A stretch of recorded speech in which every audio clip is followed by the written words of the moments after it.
what's up, everybody? This is James Howard Jr., and you're tuned in to the very first episode of Nuggets with Junior.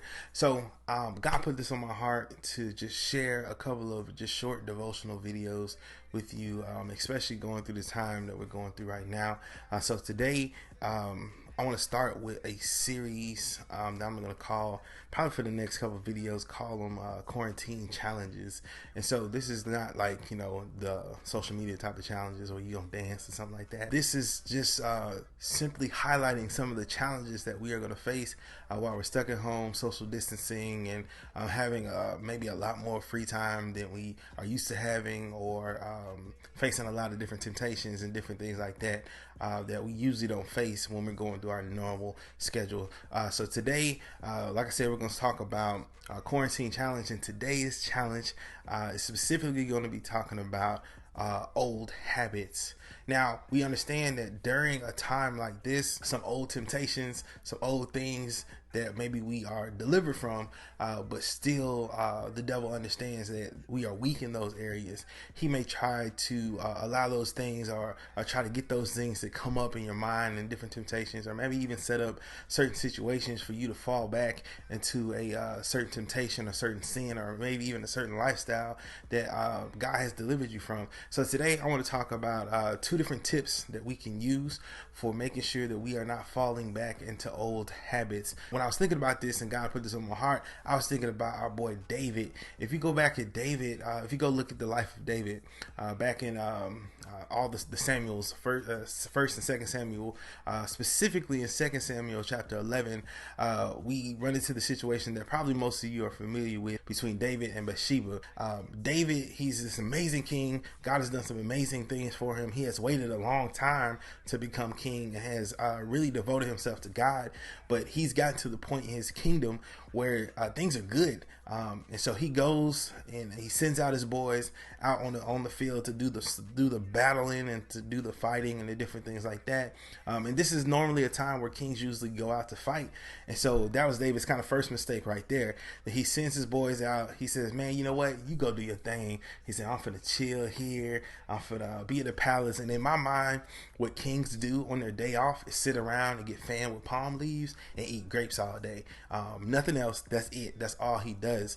And so in my mind, David is just chilling. He's hanging out. He's not doing what he's supposed to be doing, and he finds himself in a situation where he's walking on top of the palace. He sees Bathsheba taking a bath on top of the roof.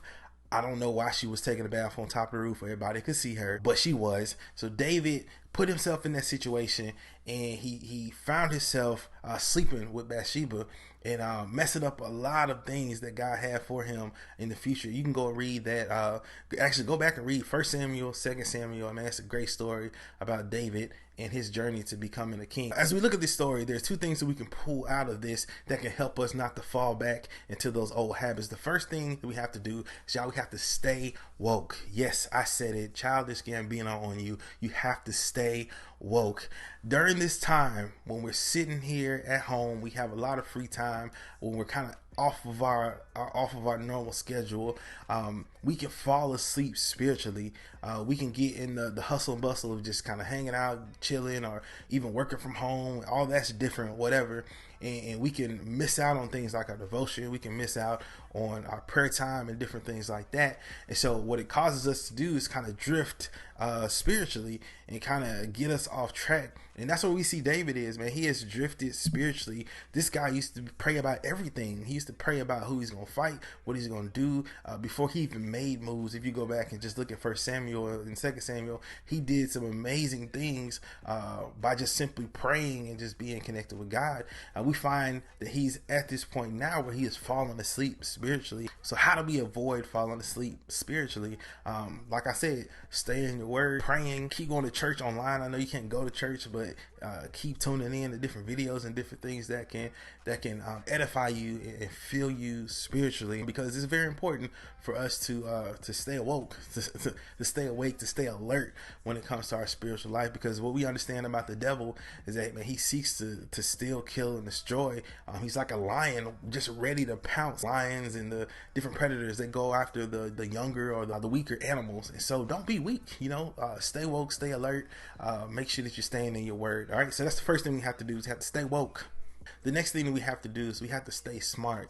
Now is not the time to cut yourself some slack spiritually. It just isn't. Yeah, you may have been doing great. Maybe you have not fallen into a certain sin that you used to deal with for a long, long time. And the temptation can be that, man, I've been doing so good. You know what? I can allow myself to do a little bit more, right? I can allow myself to enjoy myself, enjoy life right now. I ain't got nothing better else to do, and so I can do this. No.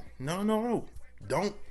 This is not the time to allow yourself to sin. It's not the time to allow yourself to go a little bit closer, inch a little bit closer to whatever it is you have been trying not to do. No. Whatever your hang up is, or maybe your old habit that God has delivered you from, now is not the time to allow yourself to inch closer to that. One thing I like to use is called the double bubble method. Now, the way the double bubble method works is that there are 2 layers of protection between you and whatever the sin is that you're trying not to fall back into. And so let's just say, hey, your sin is pornography.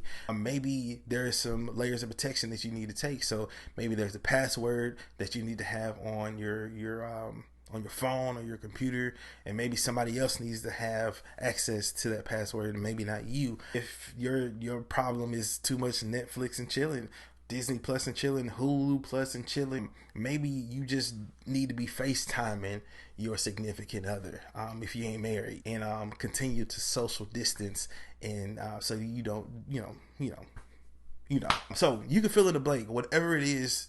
Allow at least two things between you and your access to whatever that sin or that temptation may be.